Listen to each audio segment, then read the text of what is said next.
The sky looked hammered from black iron, red fire smoldering beneath its rim. Heat still rose from the dirt even though the sun had slipped behind the buttes, and the air smelled of dust, horse sweat, and the storm that hadn't broken yet. Out of that wavering horizon came two shapes, small, stumbling, their skirts catching on the thorn brush. Jonah Ash was sitting his mule on the ridge when he saw them. He thought at first they were shadows stretching wrong, but then the younger one lifted her palms in the dimming light, trembling like a sparrow's wings. "Please don't beat us. Our mama's dying," the older cried, voice cracking the quiet as though she'd struck flint to stone. They were children, Chinese by their eyes and dark braid, maybe 12 and 9, and between them they dragged a cart little better than a fruit crate nailed on wheels. A woman lay inside, skin ashen, hair plastered with sweat, her chest rising in shallow stutters. The mule beneath Jonah shifted uneasily, picking up the sour-sweet scent of fever. He ought to have turned away. That was the thought that came first and hardest. Trouble was always carried by orphans and widows, and Jonah had spent years carving trouble out of his life. Yet he didn't move. The older girl met his eyes, and in that glance he felt a pulling, as though the land itself had leaned toward him and waited to see. Hooves sounded from the other side of the draw.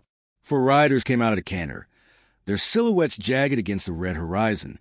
They wore the kind of hats that dipped low to hide expression, rifles slung casual across their laps. One of them spat in the dust before speaking. "Paperwork on them?" he asked nobody in particular, voice lazy as a snake in sunlight. Jonah's hands curled on the reins. The man who had spoken was Deputy Pike. He recognized the crooked nose, the way he leaned like his spine bent from old cruelty. Behind Pike rode men marked with Cutter Briggs brand on their gun belts, hired muscle from the mines. "They're thieves," Pike drawled. "Foreign squatters hauling God knows what through this valley. Boss says we keep the trail clean." The younger girl whimpered, clutching her mother's arm. Jonah slid down from the mule without a word. Dust puffed around his boots. He did not reach for his rifle, only stepped between the girls and the riders, shoulders square, head lower the way a bull lowers its horns before charge. "Evenin', Pike," he said finally, his voice dry from disuse. "Best you turn your horses.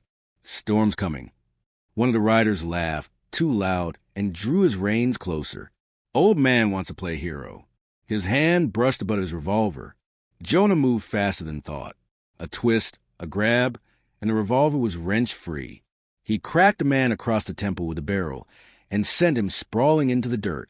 The others went stiff, surprised at the quiet violence.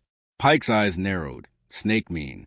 "You think you can guard every stray comes crawling through this country?" Pike hissed. "That fever woman dies in a ditch. It's on your head." "Then I'll carry it," Jonah said. His voice didn't rise, but it carried hard as the stone beneath their boots. Lightning flickered behind the ridge.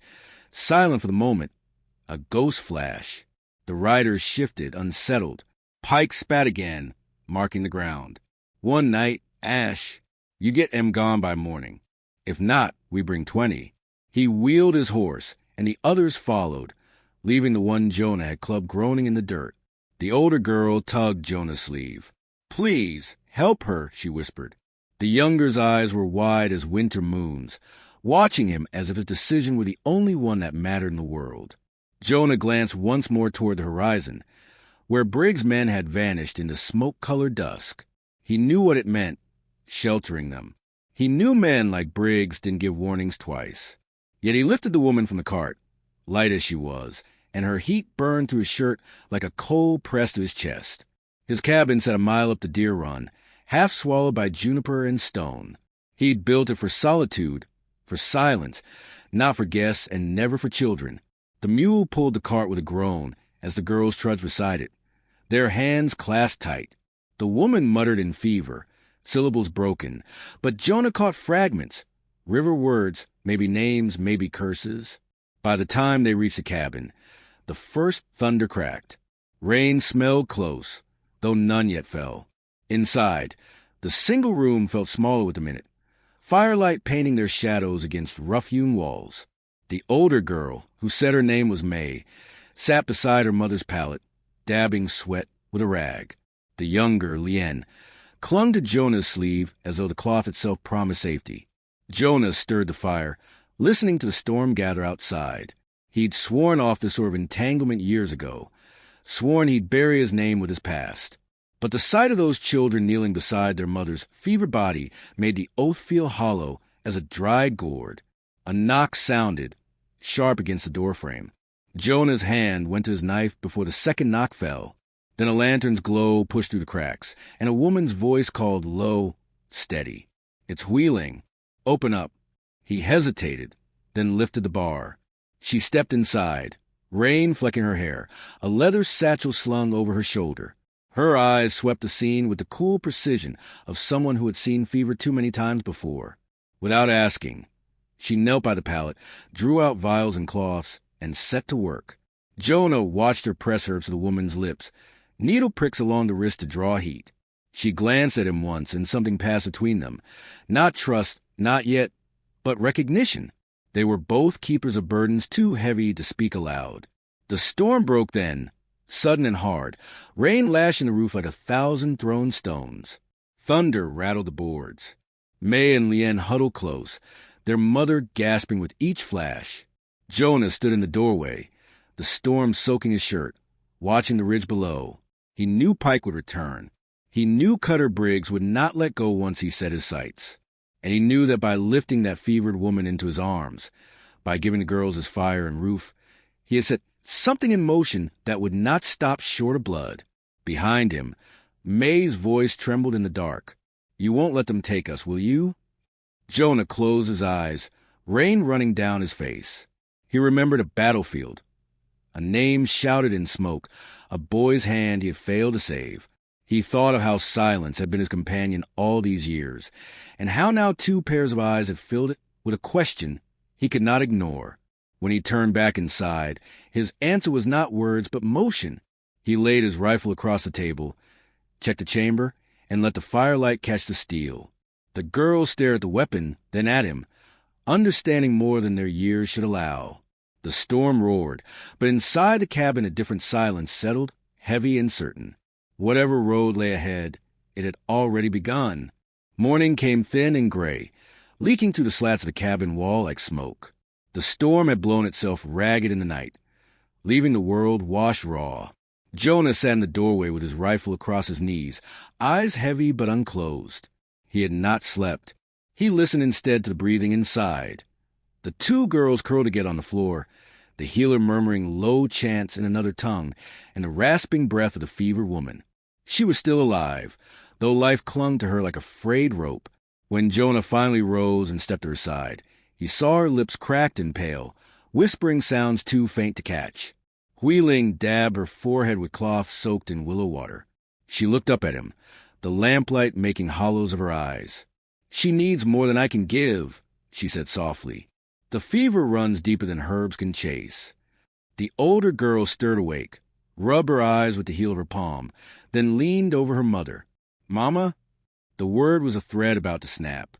The younger pressed closer, biting her lip hard enough to bleed. Jonah crouched beside them, unsure what to offer. His hands were meant for rope, for steel, for killing. He had never been good at holding the fragile.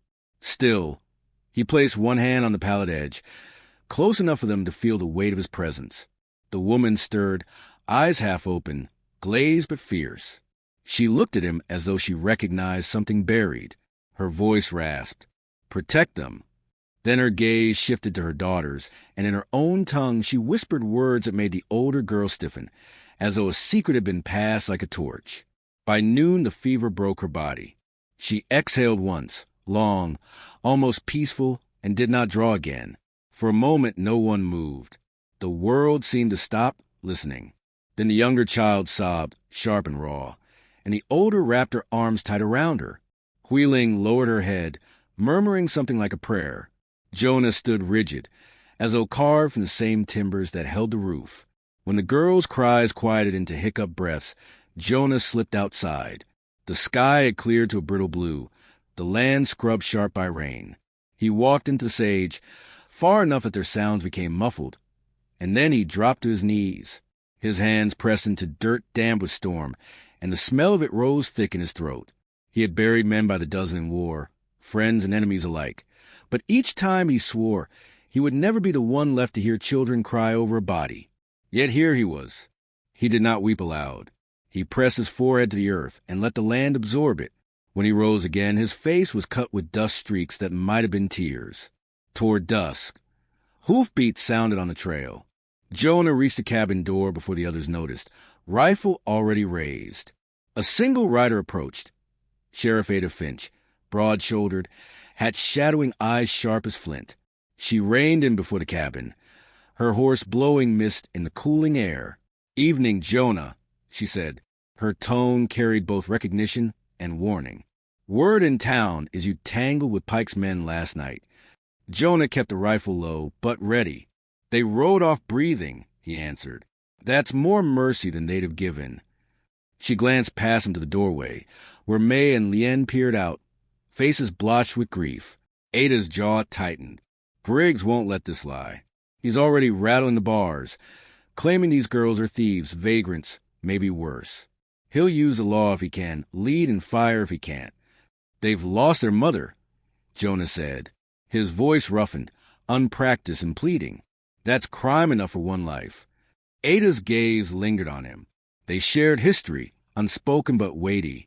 Years back, she had spared him when the army wanted his head for a massacre he hadn't prevented. A debt lay between them, uncollected but alive. She adjusted the brim of her hat. "You know I can't shield them alone. The town's hungry and scared. Briggs feeds on that, papers or no papers. He'll claim them by sundown if you stay here." Behind her words, Jonah heard the truth. His presence put the girls in deeper danger. Briggs wanted him nearly as much as he wanted control of the valley. By standing between, Jonah painted targets on children already carrying loss. Wheeling stepped forward then, wiping her hands on her skirt. "These girls are not thieves. Their mother worked the laundry for miners until the smoke of the mills ruined her lungs. She carried nothing but their future." She looked from Ada to Jonah. If law cannot protect them, something else must. Ada's eyes flicked to Wheeling, a flash of recognition and unease. "You still patching up outlaws, Healer? Last I heard, Briggs put price on your head for meddling." "I mend what breaks," Wheeling answered simply. "That includes people Briggs breaks for coin." Silence stretched, taut as wire. Finally, Ada sighed. "I'll buy you a little time. But Jonah, you know better than me. 1 night's grace. 2 at most. After that, Briggs will send more than Pike. He'll come himself." She turned her horse, and without looking back added, "Choose careful who you stand for. This land remembers." When she vanished into the dusk, Jonah felt the weight of her words settle like chains across his shoulders. He returned inside, where the fire had sunk to coals. The girls were quiet now, drained, sitting shoulder to shoulder. The younger leaned against his arm without asking. He let her. That night, Jonah showed them how to set a snare in the brush behind the cabin, hands guiding theirs, explaining how the noose must be disguised beneath dust and grass. The lesson was half survival, half distraction. Their eyes followed, absorbing each motion. For the first time since he'd met them, he saw something in their gaze besides grief, a flicker of strength. Later, May stitched at her mother's quilt, red thread glinting in firelight. Jonah noticed a pattern seemed odd, deliberate knots and gaps. He almost asked, but the girl hunched detectively, and he let it be. Whatever her mother had whispered in her ear before death, it was hers to carry until she chose to share. Outside, wolves sang at the edge of the ridge.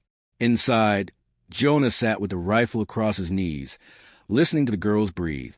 He told himself he was only guarding them for the night. That come dawn, he would decide differently. But when Lien's small hand curled in her sleep against his sleeve, his chest clenched with a feeling he hadn't allowed in years. Before dawn, the sky bruised purple. He walked outside. The land was still waiting. He thought of Ada's warning, of Pike's venom, of Briggs' shadow stretching longer each day. He thought of promises he had failed before and of the new one that now burned in his marrow. Behind him, May's voice drifted through the doorway, soft but sure. "We can walk if we must, but we won't leave Mama's quilt." Jonah closed his eyes. hearing in those words the shape of a road already chosen. He knew Briggs would not allow them peace, knew mercy had a cost paid in blood, and yet, for the first time in years, he felt a reason worth bleeding for. The horizon lit faint with first light, sharp and unforgiving. Jonah's grip tightened on the rifle. He whispered to the wind, as though the land itself demanded a vow. "They won't take you. Not while I draw breath." The wind carried his words back, and the valley held its silence, waiting for the storm that would surely follow. The sun had risen hard and white, bleaching the ridge until every stone seemed sharp enough to cut skin. Jonah felt in his bones that morning, the quiet before teeth sink in. He had set the girls to gathering kindling while wheeling mixed herbs in silence. Ada's warning still echoed in the air like a bell struck once too long. Briggs would come. Men like him never slept when power was at stake. The girls moved with a new steadiness, grief hardening into resolve. May's face carried lines too old for 12, while Lien clung to her sister, but watched Jonah with a trust that made his chest ache. When he showed them how to check snares at dawn, May listened like a soldier at drill, memorizing each detail. Jonah had not chosen this family, but it seemed they had chosen him. Toward midday, he took the mule down to the creek for water. The trail bent through cottonwoods, their leaves whispering. That was when he saw it. Hoof prints, fresh, pressing deep in mud still wet from rain. His stomach sank. He turned back fast, but he was already too late. A scream cut through the valley, high and ragged. He broke into a run, rifle gripped tight. Branches slapped his arms, the creek water splashing his boots. When the cabin came into view, his heart dropped into a pit. The door hung open, swinging on its latch. The girls were gone. Wheeling was inside, bruised, holding her ribs where a boot had struck. Her satchel spilled across the floor, glass vials shattered into glittering shards. She met Jonah's eyes with fury rather than fear. "Deputy Pike," she hissed. He came with 2 men. Took the girls toward town. "They left word for you. If you want them back, come claim them." Jonah's jaw locked. He helped her to her feet, though she swatted his arm away. She was not broken, only bent, her anger burning hotter than her pain. "They mean to use the children as bait," she said. "They know you'll follow." He already had the rifle in his hand, but Wheeling stepped in front of him. "Think, Ash. You charge in blind, they'll kill you and the girls with you." Before he could answer, another figure stepped into the doorway. Gray Fox, the old Shoshone warrior, hair silver as the sage, eyes sharp as obsidian. He leaned on a carved staff, but carried himself like a man who could still get a deer in a blink. Jonah had not seen him in years, but the past arrived with him, heavy and undeniable. "You hide from your name too long," Gray Fox said, voice low as thunder. "Time to carry it again. Those girls are the reason." Jonah swallowed hard. Once, long ago, this man had pulled him from a river of blood, given him shelter when both armies wanted him dead. The debt had never been spoken of again. Until now. He nodded once. "Then we get them back." They moved by twilight, slipping along deer paths and dry washes, staying beneath the ridgelines. Wheeling walked despite her bruises, her jaw tight, refusing to be left behind. Jonah wanted her there. Her mind was sharp, her hands quick, and her presence kept him from tipping fully into the violence simmering in his chest. By nightfall, they reached the outskirts of Briggs Holdings. The mine loomed dark, timbered shafts yawning like open wounds. Beyond it rose the mill, its cracked windows glowing faint from lanterns. That was where they'd be. Jonah felt it in his marrow. Inside the mill, the girls were bound near a stack of flour sacks, pale dust clinging to their braids. Pike paced before them, boots leaving prints in the powder. His grin gleamed wolfish in the lantern light. "Your mountain man will come," he said to them. "And when he does, he'll hang. Briggs don't like heroes in his county." May kept her chin high, though her wrists bled where the rope bit. She remembered her mother's last whisper, words etched in fire. Protect the quilt, protect the ledger. Hidden beneath her braid was a tiny strip of paper, lines of numbers she didn't understand but knew mattered. She would not let them see it. Jonah and the others crouched in the ravine below the mill. Ada was there too, waiting with her horse, face drawn taut as wire. She'd intercepted them on the trail, already armed.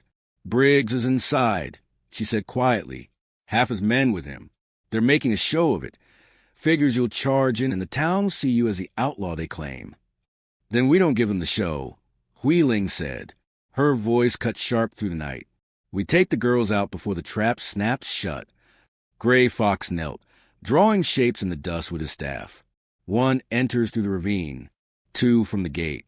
Girls must fight their bonds. Noise on both sides confused the snakes. Jonah studied the mill, listening to the creak of timber, the faint hiss of wind through broken panes. Every instinct told him to storm in, rifle blazing, end it quick. But he thought of May's eyes, steady despite fear, and Lien's hand clinging to his sleeve. He could not risk them on rage alone. He set his hand on Ada's arm. "You parley at the gate. Keep Briggs talking. Gray Fox and I slipping back. Hui-Ling, you cut the girls free." Ada's lips thinned. "And when guns go off..." Jonah met her eyes. "Then I'll be where I belong." The plan moved like clockwork's first ticks. Ada rode bold to the gate, torch raised, demanding by law that the girls be surrendered for proper custody. Briggs' voice boomed from within, mocking her. "Law's what I pay it to be, Sheriff. You've got no writ here." While the exchange flared at the gate, Jonah and Gray Fox crept to the ravine, shadows against darker stone. They scaled the back wall, slipped through a gap in the boards. Inside, the air was thick with flour dust, shimmering pale in lantern glow. Each breath tasted dry, ready to ignite. Jonah signaled to Hui-Ling, who darted low between stacks, knife flashing quick at the girl's ropes. May stifled a gasp as her bonds fell away. Lien reached to cling, but Hui-Ling pressed a finger to her lips, urging silence. Pike's head snapped up, sensing movement. His eyes narrowed toward the shadows. "He's here," he hissed.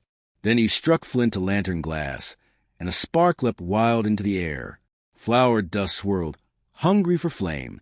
Jonah felt the danger before the fire even touched.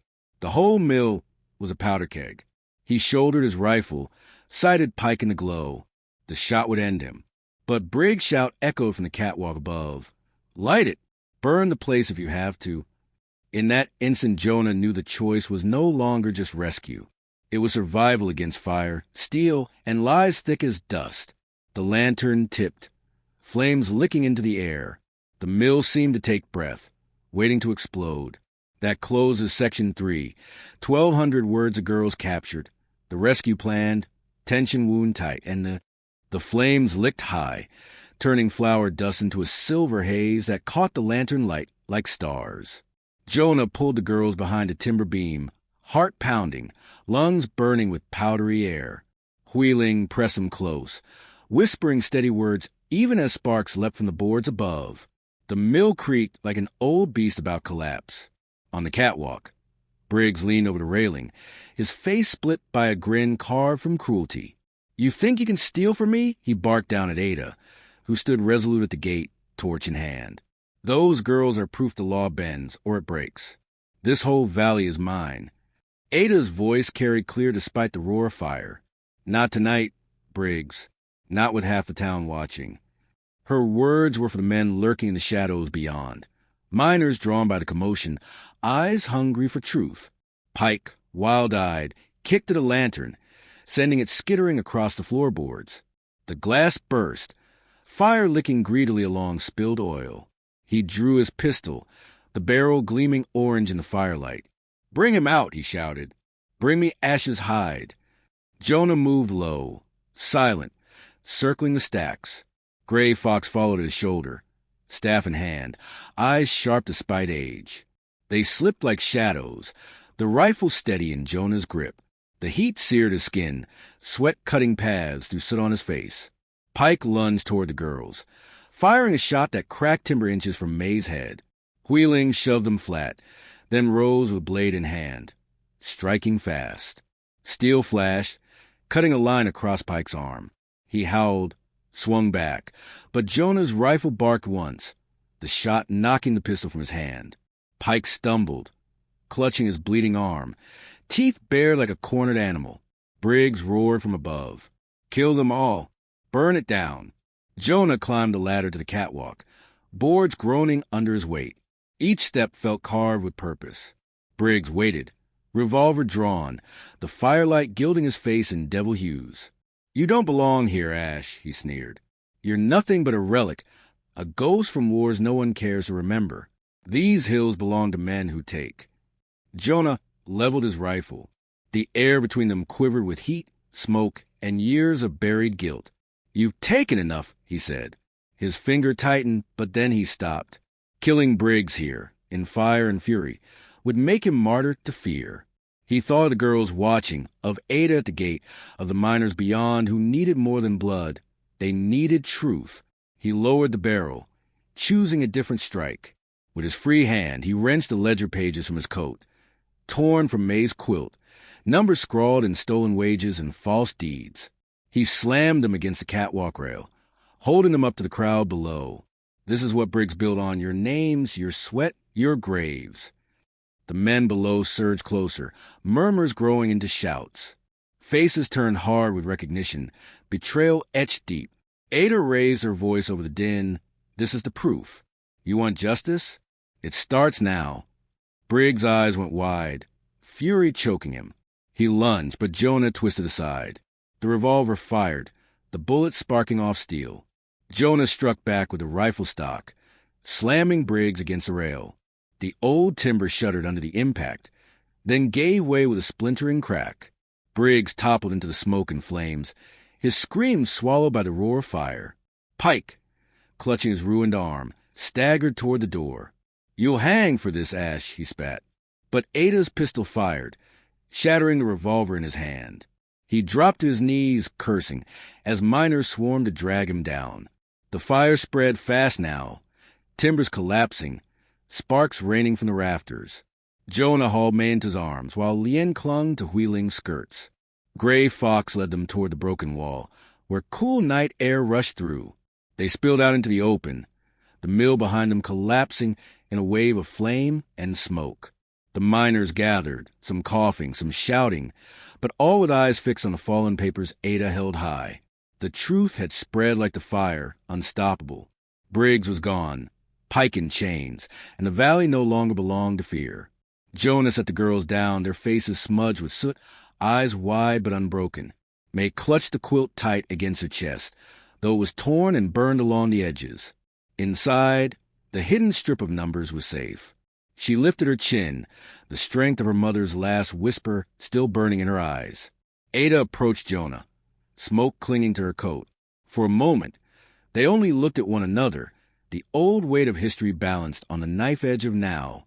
"You could have killed him," she said quietly. "Would have been easier." Jonah shook his head. Easy's never been right. His voice carried a new steadiness, the kind that came when a man finally laid his ghost to rest. Ada nodded once. "Then we do this the hard way. The right way." She turned to the crowd, voice rising. "This county belongs to those who work it, not to those who steal it. Remember tonight." The night air cooled as the fire consumed what was left of the mill. Jonah stood apart, watching the flames die down. The girls pressed close against his side. Wheeling wrapped her shawl around their shoulders, her own eyes glinting with pride and sorrow both. Gray Fox leaned on his staff, gazing toward the stars as though reading some ancient ledger of his own. When the embers finally dimmed, Jonah walked with the girls to the cottonwood grove by the creek. There they buried their mother beneath the wide branches, the quilt folded atop the earth like a final covering. May sang the river lullaby she had learned, her voice breaking but strong, while Lien held Jonah's hand. He had not spoken his true name in years, burying it with blood and shame. But as the last stone was laid, he whispered aloud to the night, giving it back to the land. The girls looked up at him, and he saw not fear, not pleading, but belief. At dawn, the four of them rode out together, Jonah, wheeling May and Lien, shadows stretching long across the prairie. Ada watched from the ridge, Badge catching the first light, knowing her choice had bound her future as tightly as theirs. Gray Fox lifted his staff in silent farewell, the land itself seeming to nod with him. The sun broke, red and fierce, painting the sky with fire that did not burn but promised new beginnings. Jonah felt it in his chest, the weight of the past still there, but no longer crushing. He had found something to carry that made the burden worth it. The prairie wind rose, carrying the scent of smoke and sage, and the sound of the girls' laughter, fragile but growing stronger. Jonah tightened his grip on the reins and guided them forward, into a future he had never thought he'd claim. They rode toward the horizon together, a family not born but chosen, leaving behind ashes and lies, carry with them only truth, memory, and the will to begin again.